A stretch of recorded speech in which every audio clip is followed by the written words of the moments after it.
नमस्कार दोस्तों, math finisher YouTube channel पे आपका स्वागत है। बेसिक मैथ की सीरीज में आज का हमारा टॉपिक है प्रतिशत का पार्ट नंबर 3। इससे पहले पार्ट नंबर 1 और 2 पहले कंप्लीट हो चुके हैं। अगर आपने नहीं देखे हैं तो पहले जाके उनको देखिए ताकि ये वाला पार्ट आपको अच्छे से समझ में आ सके। तो उसका लिंक, उन दोनों पार्टों का लिंक आपको डिस्क्रिप्शन बॉक्स में मिल जाएगा, वहाँ से जाके आप उन्हें देख सकते हैं। अगर आप मैथ में कमज़ोर छात्र हैं तो आपको घबराने की ज़रूरत नहीं है, क्योंकि इस चैनल पे हम मैथ एकदम बेसिक से मतलब जीरो लेवल से करवा रहे हैं, वो भी चैप्टर वाइज। कुछ ही दिनों में अगर सभी चैप्टर क्लियर हो जाते हैं तो आपको मैथ का कितना भी कठिन से कठिन सवाल हो उसे करने में कोई दिक्कत नहीं होगी। आज का हमारा जो टॉपिक है उसमें देखेंगे हम प्रतिशत में प्रतिशत कमी और वृद्धि पर आधारित प्रश्न। पिछले पार्ट में भी हमने देखे थे कि इसी टाइप पर आधारित प्रश्न देखे थे, प्रतिशत की कमी और वृद्धि पर आधारित। तो आज कुछ प्रश्न रह गए हैं कि इसमें और किस प्रकार के प्रश्न पूछे गए हैं, तो आज इसी वीडियो में हम उन पे चर्चा करने वाले हैं। तो आज मैं इस वीडियो में आपको बताऊंगा, जो भी प्रश्न बताऊंगा उनका बेसिक टाइप बताऊंगा कि बेसिक से किस प्रकार उनको सॉल्व कर सकते हैं, और एक ट्रिक मेथड भी बताऊंगा कि ट्रिक से हम उनको जल्दी से जल्दी किस प्रकार कर सकते हैं। ट्रिक वाला मेथड तो ये काम देता है कि अगर आप एग्जाम में बैठते हैं तो आपको बेसिक से टाइम लगता है और ट्रिक से आप उसको जल्दी सॉल्व कर सकते हैं। लेकिन अगर ट्रिक भूल जाए तो हमें बेसिक कॉन्सेप्ट क्लियर है तो हम उसको बेसिक कॉन्सेप्ट से भी क्लियर कर सकते हैं। तो इसलिए हम दोनों देखेंगे, बेसिक भी देखेंगे और ट्रिक वाला भी देखेंगे। तो आज का हमारा पहला प्रश्न है कि किसी व्यक्ति की आय 10% बढ़ी, कुछ दिनों बाद पुनः 30% बढ़ी, तो बताओ व्यक्ति की आय में कितने प्रतिशत वृद्धि हुई। अब प्रश्न में दे रखा है कि व्यक्ति की आय पहले 10% बढ़ती है, फिर बाद में 30% बढ़ती है, तो बताओ व्यक्ति की आय कितने प्रतिशत बढ़ी। तो इस प्रकार के प्रश्नों में दोस्तों हमें क्या करना होता है कि अगर ऐसे नहीं करते कि उसकी आय हम ऐसे जोड़ के बता दें कि 30% ये बढ़ गई और 10% ये बढ़ गई, कि 40% आय बढ़ गई, ये तरीका गलत है, ऐसे नहीं होगा। इसको किस प्रकार करते हैं दोस्तों देखते हैं। पहले बेसिक कॉन्सेप्ट से देखते हैं। पहले माना कि हमें उस व्यक्ति की आय पता नहीं है कि उसकी आय कितनी है, तो माना कि व्यक्ति की आय हमने 100 रुपये मान ली कि व्यक्ति की आय 100 रुपये है। पहले क्या दे रखा है कि 30% बढ़ी, क्या कितनी बढ़ी दोस्तों, 10% बढ़ी, तो आय कितनी होगी। तो 10% बढ़ने का मतलब है ये आय बढ़ेगी वो 100 पे ही तो बढ़ेगी ना, आय जो बढ़ेगी 100 पे ही बढ़ेगी। तो 100 पे बढ़ेगी तो 10% बढ़ेगी तो 110% होगी। 110% को किस प्रकार लिख सकते हैं दोस्तों, 110/100, जो मैं पहले वाले वीडियो 2 करा चुका हूँ, उनमें ये सब बातें बता चुका हूँ दोस्तों। तो आप पहले जाके उनको देखिए ताकि ये वाला वीडियो आपको अच्छे से समझ में आ सके दोस्तों। उसके बाद दे रखा है कि कुछ दिन बाद 30% और बढ़ी, वो 30% भी किस पे बढ़ी, 100 रुपये पे बढ़ी। तो 30% बढ़ेगी तो 130 हो जाएगी। 130 को हम किस प्रकार लिख सकते हैं, 130/100 इस प्रकार लिख सकते हैं। यहाँ तक कोई डाउट नहीं रहना चाहिए, यहाँ तक आपको ये चीज़ें समझ में आ गई। उसके बाद में क्या करते हैं, हम ये यूज करते हैं कि जो भी आय 10% बढ़ी या 30% बढ़ी, वो उसके मूल वेतन, जो मूल आय थी, मूल आय क्या थी दोस्तों, मूल आय हमने क्या मानी थी, 100 रुपये मानी थी। तो मूल आय पे ही तो बढ़ेगी, चाहे 10% बढ़े चाहे 20% बढ़े, वो मूल आय पे बढ़ेगी। तो हमने लिख लिया 100 इंटू, पहले बढ़ी 10% तो 110/100, फिर कितनी बढ़ी 30% तो 130/100, हमने इस प्रकार लिख लिया दोस्तों। अब क्या करते हैं, सिंपली हम 100 से 100 कटा देते हैं, 2 जीरो से 2 जीरो कटा देते हैं, 13 एकम 13 और 13 एकम 13, 13 और 1 14, यानी कि उसकी आय कितने रुपए बढ़ी, यानी कि 143 रुपये हो गई अब उसकी आय। पहले कितनी थी दोस्तों, पहले 100 रुपये थी और अब हो गई 143 रुपये। तो रुपये में उसकी आय कितनी बढ़ी दोस्तों, रुपये में उसकी आय बढ़ी 43 रुपये। 43 रुपये बढ़ी ना, उसकी रुपये में आय बढ़ी 43 रुपये उसके बढ़ गए पहले से, यानी कि पहले मूल वेतन 100 रुपये था और अब उसका हो गया 143। तो रुपये में कितना बढ़ा दोस्तों, 43 रुपये बढ़ा। लेकिन हमें पूछा है परसेंटेज में कि परसेंटेज में उसकी आय कितनी बढ़ी दोस्तों। तो परसेंटेज में बढ़ने का ये मतलब है कि अगर मैंने पहले बताया था, पहले वाला वीडियो बताया उसमें बताया था कि अगर किसी भी संख्या का 100 पर परसेंटेज पूछता है कि 100 का 30% कितना होगा, तो उसका 100 का 30% 30 ही होगा, ये मैंने पहले बताया था। तो 100 पे है तो पहले 100% मान लिया हमने कि पहले उसकी आय थी 100%, अब हो गई 143%। तो उसकी परसेंटेज में आय कितनी बढ़ी दोस्तों, उसकी परसेंटेज में आय कितनी बढ़ी, पहले हमने उसकी 100% मान ली कि 100% थी और अब बढ़ के कितनी होगी, 143% होगी। तो परसेंटेज में उसकी आय कितनी बढ़ी दोस्तों, 43% बढ़ गई, यानी कि उसकी प्रतिशत वृद्धि आय में कितनी प्रतिशत हुई, 43% वृद्धि होगी। अगर आपको रुपए में पूछता है तो 43 रुपये की वृद्धि हुई, और प्रतिशत में पूछता है तो 43% की वृद्धि हुई। यह था हमारा बेसिक कॉन्सेप्ट। अब देखते हैं ट्रिक के तरीके से। ट्रिक वाला कॉन्सेप्ट ये है कि इसके लिए हमें सूत्र याद रखना होता है, plus minus x plus minus y plus minus x into y बटे 100। ये तरीका आपको याद में रखना होता है। तो ये प्लस माइनस का क्या मसला है, इसको देखिए कि प्लस का चिन्ह कहाँ यूज होगा और माइनस का चिन्ह कहाँ यूज होगा। तो प्लस का चिन्ह वहाँ यूज होगा जहाँ पे आय बढ़ती है, यानी कि उसकी आय इस पर्सन में जैसे बढ़ रही है कि 10% बढ़ी फिर 30% बढ़ी, तो वहाँ प्लस का चिन्ह यूज होगा। और जहाँ उसकी आय घटती है कि 10% घटी, 20% घटी या 30% घटी, वहाँ हम माइनस का चिन्ह यूज करेंगे। तो आपको ये एक सूत्र याद रखना है बस मात्र, plus minus x plus minus y plus minus x y बटे 100, ये सूत्र याद रखना है। तो अब हमें यहाँ प्रतिशत वृद्धि याद करनी है। तो पहले उसकी आय कितनी बढ़ी थी, 10% बढ़ी थी, तो हमने 10% लिख दिया प्लस का। फिर आय कितनी बढ़ी, फिर 30 बढ़ी, तो हमने प्लस का 30 रख दिया। फिर प्लस का यही है, बढ़ी रही है आय तो दोस्तों। तो अब यहाँ रख दिया हमने, एक्स की वैल्यू रख दी 10 और वाई की वैल्यू रख दी 30। अब सिंपली हम क्या करते हैं, 2 जीरो से 2 जीरो कटा देते हैं। अब इन दोनों को जोड़ते हैं तो ये हो गया हमारे पास 40, और 3 को 8 से मल्टीप्लाई किया तो ये हो गया 3। अब इसको हम जोड़ते हैं, 40 में 3 जोड़ते हैं तो वही हमारी 43% आएगी, यानी कि उसकी प्रतिशत वृद्धि कितनी होगी दोस्तों, 43% उसकी प्रतिशत वृद्धि होगी। तो आप ट्रिक के तरीके से इसको मतलब मात्र 2 या 3 लाइन में सोलो कर सकते हैं, और वो भी 3 से 4 सेकंड में। और बेसिक कॉन्सेप्ट आपका ये था। आपको जो अच्छा लगे, अगर बेसिक कॉन्सेप्ट क्लियर हो जाता है तो आप ट्रिक को याद रख लीजिए, और ट्रिक से कोई भी पर्सन आपको आसानी से हल हो जाता है। तो जो भी आपको अच्छा लगे उससे आप उसको सोल्व कर सकते हैं। उम्मीद करता हूँ ये पर्सन आपको अच्छी तरीके से समझ में आया होगा। देखते हैं अगला क्वेश्चन। अगला क्वेश्चन दे रखा है हमें कि एक के वेतन में 20% की कमी हुई, कुछ दिनों बाद पुनः 30% की कमी हुई, तो बताओ एक के वेतन में कितने % कमी हुई। अब इस पर्सन में दोस्तों ये दे रखा है कि पहले उसके वेतन में 20% की कमी होती है और कुछ दिनों बाद उसके वेतन में 30% की कमी होती है। तो कुल मिला के उसके वेतन में कितने प्रतिशत की कमी हुई, ये इसमें पूछ रहा है दोस्तों। तो हम पहले देखते हैं बेसिक कॉन्सेप्ट से। माना कि व्यक्ति की आय 100 रुपये थी, वही हमने 100 रुपये मान ली व्यक्ति की आय हमें दे नहीं रखी है। पहले 20% कमी होती है, तो ये कमी होगी वही 100 पे होगी। तो 20% कमी यानी कि 100 में से 20% कमी होगी, तो 100 का 20% निकालेंगे तो 20 आएगा। और अब 20 को हम क्या करेंगे दोस्तों, 20 को हम 100 में से घटाएंगे तो हमारे पास क्या आएगा दोस्तों, 80 आएगा। तो 20% कमी के बाद हमारे पास क्या आया दोस्तों, 80% आ गया। अब हम 80% को किस प्रकार लिखेंगे, 80/100 ही तो लिखेंगे परसेंटेज को हटाने के बाद। जो मैंने बेसिक जो इसके फर्स्ट और दूसरा पार्ट कराया था उसमें ये सब बातें बता चुका हूँ, आप उसको जाके देख लेना एक बार। फिर क्या करता है कि फिर उसमें 30% की कमी हुई, ये 30% भी 100 रुपये पे होगी। तो 100 का 30% कितना हो गया, 30 हुआ। और 100 में से 30 घटाएंगे तो हमारे पास क्या आएगा दोस्तों, 70 आएगा। तो 70% को हम किस प्रकार लिख सकते हैं दोस्तों, हम 70% को इस प्रकार लिख सकते हैं कि 70/100 लिख सकते हैं। अब हमें निकालनी है, प्रश्न में पूछा है कि प्रतिशत कमी कितनी हुई, इसमें प्रतिशत कमी पूछा है। तो वही हमें ये जो भी कमी होगी वो उसके मूल वेतन पे ही होगी। तो मूल वेतन हमने कितना माना था दोस्तों, मूल वेतन हमने 100 रुपये माना था दोस्तों। तो मूल वेतन हो गया 100 रुपये। तो उसमें कमी हुई पहले 20% की, तो 80/100 हो गया। फिर हुई 30% की, तो 70/100 हो गया। तो सिंपली हमें 100 से 100 कटा देते हैं, 2 जीरो से 2 जीरो घटा दिया, और 8 7 56, ये हो गया 56%। अब ये 56% क्या आया है, अब ये 56% ये आया है कि हमारे पास पहले प्रतिशत में थे, हमें पहले वेतन था हमारे पास 100% था या 100 रुपये था, अब वो आया हमारे पास 56 रुपये। तो 100 में 56 रुपये है, तो कितने रुपए की कमी हुई, 100 में से हम 56 माइनस निकालेंगे। तो 56 माइनस निकालेंगे तो हम 100 में से 56 निकालेंगे तो हमारे पास 44 रुपये का अंतर आएगा। यानी कि पहले हमें 100 रुपये मिल रहे थे और अब हमें 56 रुपये मिल रहे हैं। तो कितने रुपये कम मिल रहे हैं दोस्तों, 44 रुपये कम मिल रहे हैं। और प्रतिशत में देखें तो वही 100% माइनस 56, तो प्रतिशत कमी होगी वही हमारे पास 44% की। यानी कि पहले वेतन 100% मिल रहा था, अब मिल रहा है 44%, यानी कि 44% की वेतन की कटौती होगी हमारी वेतन में 20% की पहले और फिर 30% की। तो परसेंटेज में पूछे तो आपका ये 44% हो गया, और अगर पैसे में पूछे तो ये 44 रुपये की इसमें अंतर हो गया, क्योंकि पहले 100 रुपये मिल रहा था और अब मिल रहा है वो 56 रुपये मिल रहा है। पहले 100 अब 56, परसेंटेज में 56%। और वैसे पूरे परसेंट में देखें तो कितने % की कमी हुई दोस्तों, ये हुई 44% की कमी हुई। ये था हमारा बेसिक कॉन्सेप्ट। अब देखें हम ट्रिक वाला कॉन्सेप्ट इसमें।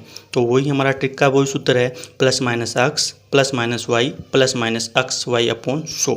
तो हमें सिंपली इसमें कमी हो रही है दोस्तों, क्योंकि इस पर्सन में कमी हो रही है, पहले दोनों कमी हो रही है, तो हम क्या करेंगे simply minus x minus y और ये हो गया प्लस।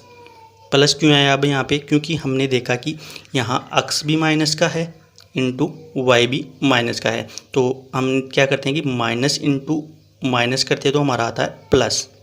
ये चीज़ कैसे आई, तो ये चीज़ आई ऐसे कि मैंने इस मतलब बेसिक मैथ पे 5 वीडियो पहले दे चुका हूँ, तो उनका लिंक आपको डिस्क्रिप्शन बॉक्स में मिल जाएगा। तो ये सब चीज़ें बेसिक यानी कि गुणा भाग कैसे करते हैं, प्लस माइन मतलब पक्षांतरण कैसे करते हैं, भिन्नों का गुणा भाग कैसे करते हैं, और वो पक्ष सब ये सब चीज़ें मैं पहले बता चुका हूँ। दशमलव का गुणा भाग कैसे करते हैं, उन 5 पार्टों में ये सब चीज़ें मैं पहले बता चुका हूँ। उनका लिंक आपको डिस्क्रिप्शन बॉक्स में मिल जाएगा, तो आप पहले जाके उनको देख लीजिए ताकि आपकी हर एक चीज़ जीरो लेवल से क्लियर होती जाए। तो ये चीज़ मैं पहले बता चुका हूँ। तो प्लस माइनस माइनस क्या हो जाएगा, यहाँ प्लस हो जाएगा, तो ये हमारा यहाँ प्लस हो गया, ये चीज़ हमारी यहाँ पे प्लस की हो गई दोस्तों। तो अब हम क्या करेंगे, अक्स का मान रखेंगे, वही यानी कि 20% की कमी हुई तो ये हो गया 20 रख दिया, फिर 30% की कमी होगी तो माइनस का 30 रख दिया, और फिर ये माइनस का 20 और माइनस का 30 दोनों आपस में गुणा करके क्या करेंगे, प्लस के बन जाएंगे। तो प्लस के बन जाने के बाद हम क्या करेंगे, सिंपली 2 जीरो से 2 जीरो घटा दी। अब हम इसको जोड़ते हैं, माइनस के 20 और माइनस के 30 क्या हो गए दोस्तों, माइनस के 20 और माइनस के 30 माइनस के 50 हो गए दोस्तों। उसके बाद में 2 को 3 से मल्टीप्लाई किया तो ये हो गया प्लस का 6। अब हम क्या करते हैं, माइनस के 50 में से प्लस के 6 जाते हैं तो हमारे पास क्या बचता है, माइनस का 44। जो ये माइनस का चिन्ह यहाँ पे आया है, ये माइनस का चिन्ह क्या इंडिकेट करता है दोस्तों, ये माइनस का चिन्ह कमी को इंडिकेट करता है कि ये इसमें कमी हो रही है दोस्तों। तो कमी प्रतिशत क्या आ गई दोस्तों, कमी प्रतिशत आ जाएगी कि उसके वेतन में 44% की कमी हो गई, जो ये माइनस का चिन्ह इंडिकेट करता है दोस्तों। तो उम्मीद करता हूँ ये पर्सन भी आपको अच्छी तरीके से समझ में आ गया होगा। दोनों कॉन्सेप्ट आपको समझ में आ गए होंगे, बेसिक कॉन्सेप्ट भी और ट्रिक की कॉन्सेप्ट भी दोनों अच्छे से समझ में आए होंगे। देखते हैं अगला क्वेश्चन। अगला क्वेश्चन दे रखा है हमें कि एक की आय में पहले 20% बढ़ती है, यानी कि एक की आय पहले 20% बढ़ती है, परंतु कुछ दिनों बाद उसकी आय में 30% की कमी हुई। तो इस प्रकार उसकी आय में कुल कितनी प्रतिशत परिवर्तन हुआ। अब हमें क्या करता है दोस्तों, ये दे रखा है कि एक की आय पहले तो बढ़ती है लेकिन बाद में कम होती है, तो उसकी आय में कुल आय में कितना परिवर्तन हुआ। तो हमें क्या करते हैं दोस्तों कि पहले माना कि उसकी आय थी 100 रुपये, पहले उसकी 20% बढ़ी तो ये 100% पे ही बढ़ेगी, तो 20% बढ़ेगी तो हमारे पास क्या आएगा दोस्तों, 120/100 आएगा, क्योंकि हम 100 का 20% निकालेंगे तो 20 बढ़ी है तो 20 जोड़ेंगे तो 100 में 120/100% आएंगे, तो ये नीचे 100 आ जाएगा दोस्तों। फिर आगे क्या बोल रहा है कि आगे बोलता है कि उसकी फिर आय है ना वो 30% घटी, यानी कि पहले 20% बढ़ती है और फिर 30% घट जाती है। तो ये 30% घटेगी, मतलब 100 का 30% निकालेंगे तो हम निकालेंगे 100 का 30% क्या होगा दोस्तों, 30 ही होगा, और 30 को 100 में से माइनस करेंगे तो हमारे पास क्या आएगा 70%। तो 70% को हम इस प्रकार लिख सकते हैं दोस्तों। अच्छे से समझ में आ रहा होगा। अब देखते हैं आगे। अब हमें देखता है कि इसमें परिवर्तन, प्रतिशत परिवर्तन ही तो निकालना, तो प्रतिशत परिवर्तन क्या होगा, जो ये परिवर्तन होगा वो मूल आय पे ही तो होगा। तो मूल आय हमने मानी थी 100 रुपये, तो पहले 20% बढ़ी तो ये हो गया हमारा 120/100 दोस्तों। उसके बाद 30% घटी तो ये हो गया हमारा 70/100 दोस्तों।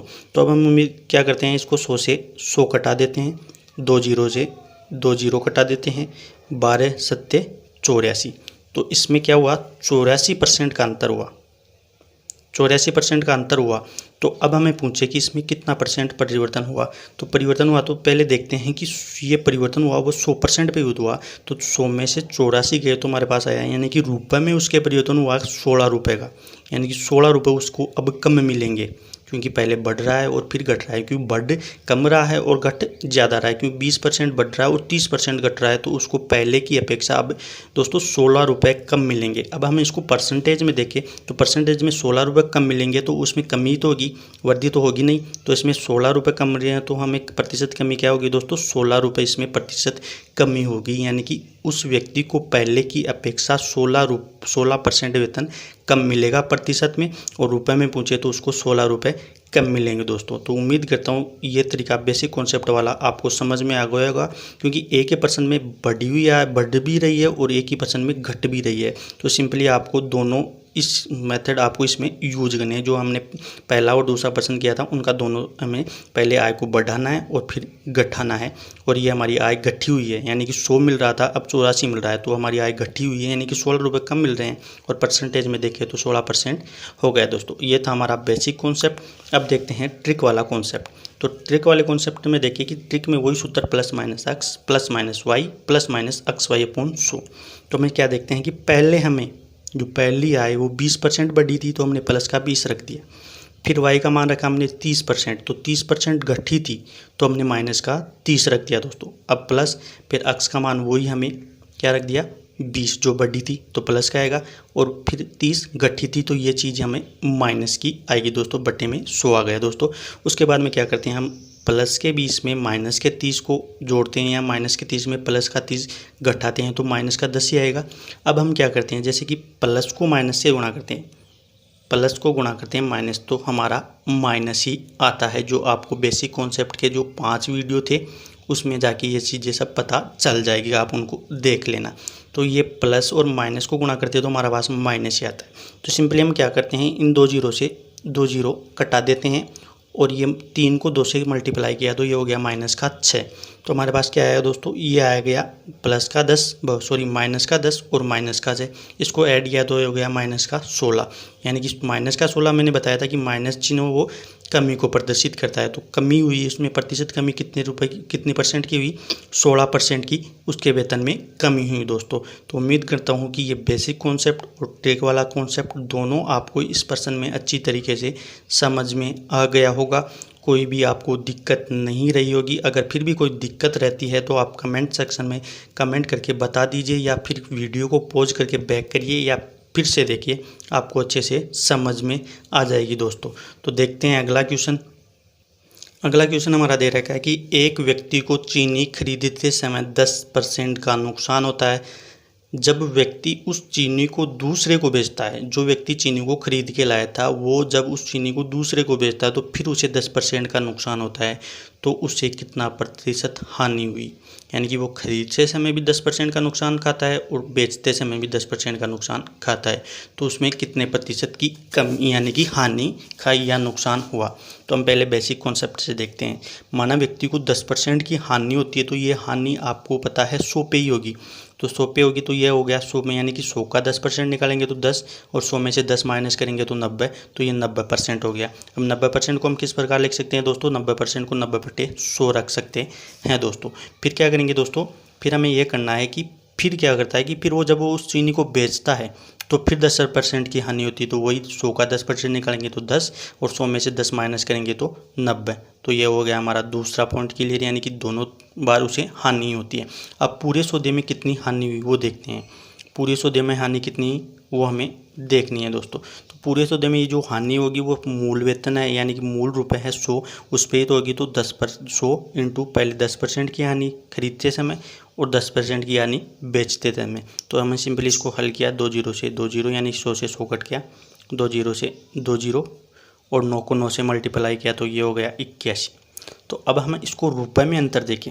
रुपए में अंतर देखें, यानी कि पहले 100 रुपये की चीज़ आ रही थी, उसने 100 रुपये की चीज़ खरीदी थी और उसने 81 रुपये में बेची, तो उसे कितने रुपए का नुकसान हुआ दोस्तों, उसे 19 रुपये का नुकसान हुआ। यानी कि रुपए में तो उसे 19 रुपये का नुकसान हुआ, लेकिन परसेंटेज में देखें तो कितने परसेंट, यानी कि 100 का 19 निकालेंगे, 19% निकालेंगे तो 19 ही होगा, तो उसे 19% की हानि हुई दोस्तों।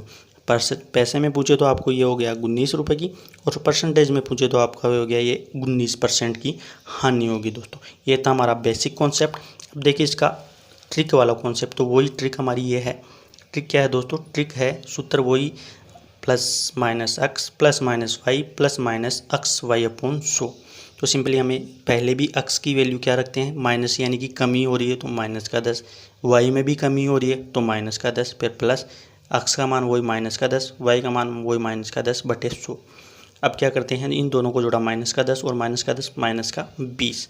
अब हमें जैसा कि पता है कि माइनस इंटू माइनस करते हैं तो वही हमारा प्लस आता है दोस्तों। तो माइनस इंटू माइनस किया तो हमारा गया प्लस। अब क्या करते हैं, 100 से 100 कट गया, तो यहाँ कितना बचा दोस्तों, यहाँ 1 बचा, क्योंकि कोई भी चीज़ सेम होके कटती है तो वहाँ 1 ही बचता है। तो माइनस का 20 में प्लस का 1 घटाया तो हमारे पास क्या आया, माइनस का 19। जो ये माइनस का चिन्ह वही इंडिकेट कर रहा है हानि या कमी को इंडिकेट कर रहा है। तो हानि इसमें कितने परसेंट की हुई दोस्तों, उसमें इसको 19% की हानि हुई। इस पूरे सौदे में उसे 19% की हानि हुई। तो उम्मीद करता हूँ ये आपको बेसिक कॉन्सेप्ट और ट्रिक वाला कॉन्सेप्ट दोनों अच्छी तरीके से समझ में आ गए होंगे। तो आप इसके पार्ट फर्स्ट और पार्ट सेकंड देख सकते हो, जिसका लिंक आपको डिस्क्रिप्शन में मिल जाएगा। इसके अलावा आपका इसके बेसिक मैथ के 5 वीडियो दे चुका हूं मैं पहले, और एलसीएम एचसीएफ के 3 वीडियो पहले दे चुका हूं। अगर आपने अभी तक वो वीडियो नहीं देखे तो आप डिस्क्रिप्शन बॉक्स में जाके उनका लिंक मैंने वहाँ दे दिया है, तो आप उनको जाके वहाँ से देख सकते हैं। और वीडियो अच्छा लगा तो लाइक ज़रूर करना, साथ ही साथ अपने कमज़ोर फ्रेंड्स के साथ ज़रूर शेयर करना, क्योंकि ये बेसिक चीज़ें हैं। आपको कमज़ोर साथियों को अगर ये चीज़ें आप शेयर करते हैं, अगर वो देखते हैं, तो उनको भी मैथ में कोई परेशानी नहीं होगी, उनको भी ये चीज़ें सीखने का मौका मिल जाएगा। क्योंकि ये बेसिक चीज़ें हैं, आपको कोचिंग में कोई नहीं बताता है, क्योंकि वो सोचते हैं कि ये सब बेसिक चीज़ें सब सीख के आए होंगे। तो इस चैनल को शुरू करने का मकसद यही है कि आपको बेसिक से बेसिक हर चीज़ मिल सके दोस्तों। तब तक के लिए धन्यवाद दोस्तों।